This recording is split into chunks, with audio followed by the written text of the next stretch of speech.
અને માં હવે દેવચંદ્ર કે છે કે તારી મનની અંદર શું છે જે વાત હોય એ તું મને કહી દે मैं देखो परख मैंने પરખી લાઈ તમે बाजार ही में चलते પોતે મનમાં વિચાર કરે છે હું બજારમાં જાઉં છું ત્યારે રસ્તામાં ચાલું છું તો રસ્તામાં કોઈ મિત્ર મળે કોઈ યાર મળે કોઈ સંબંધી મળે છે તો ये कहूँ चले ले हरख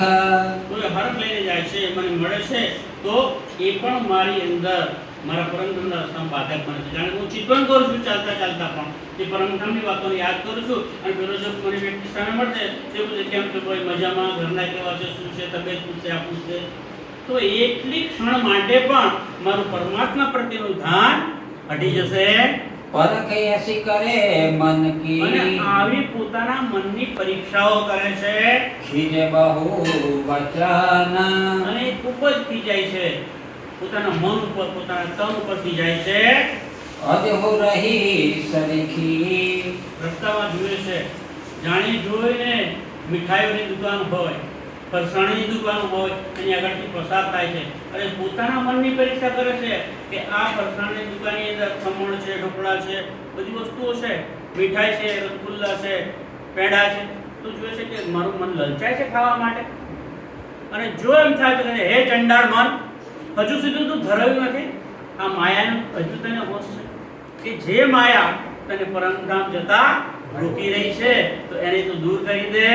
मान रे चंडाल मन માન ને ચંડાળ મન એ ચંડાળ મન તું હવે સીધું થઈ જા અને માની જા इन भात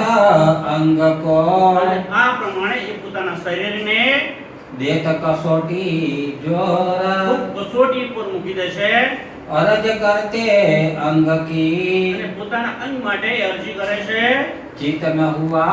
मरोरा અને એમનું ચિત્ત મરુડ થયું ને એટલે કે પરમધામ તરફ લાગ્યું હજુ નથી राह माहे चलते અને રસ્તામાં ચાલતા ચાલતા कोई सामे मिला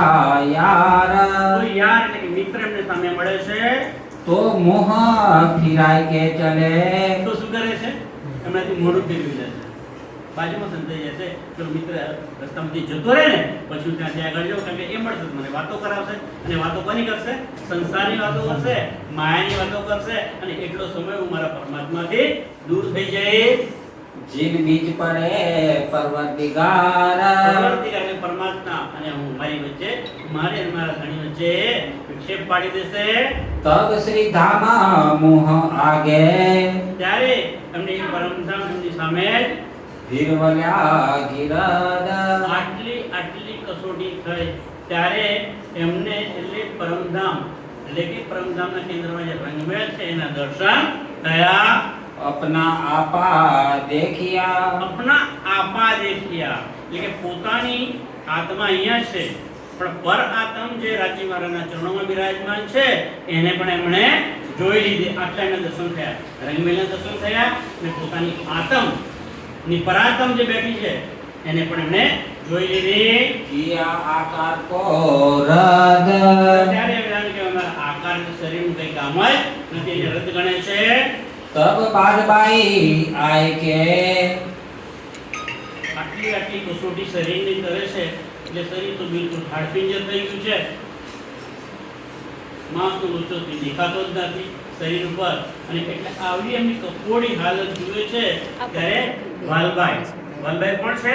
ગાંધીભાઈના બેન એ વાલભાઈ જુએ છે મેરા ઠાકોરની આવી બધી દશા થઈ ગઈ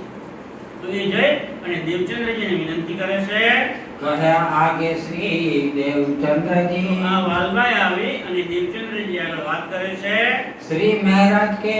आकार की હે દેવચંદ્રજી સદગુરુ મહારાજ આ દેવચંદ્ર તમને મેરા ઠાકુરના તનની એમના શરીરની કંઈ જ પડી નથી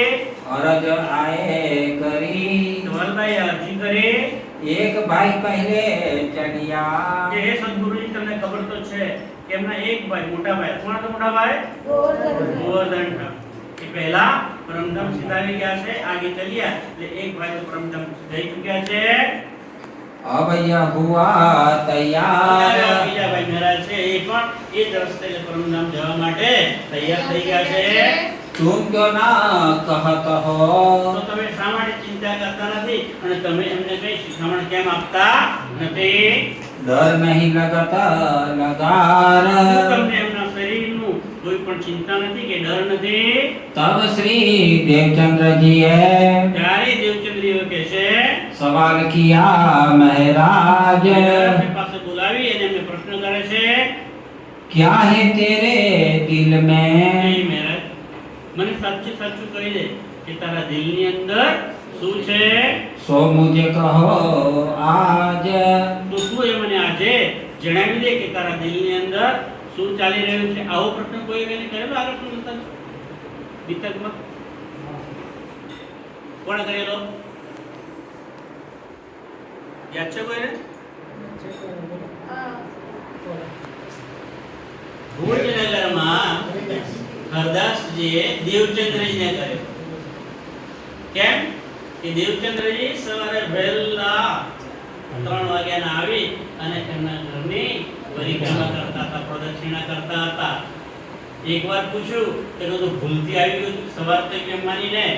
બીજી વાર જોયો છે તો બીજી વાર પણ પરિક્રમા કરતા હોય છે અને ત્યારે દેવચંદ્રજી કહે છે કે તારા મન અરે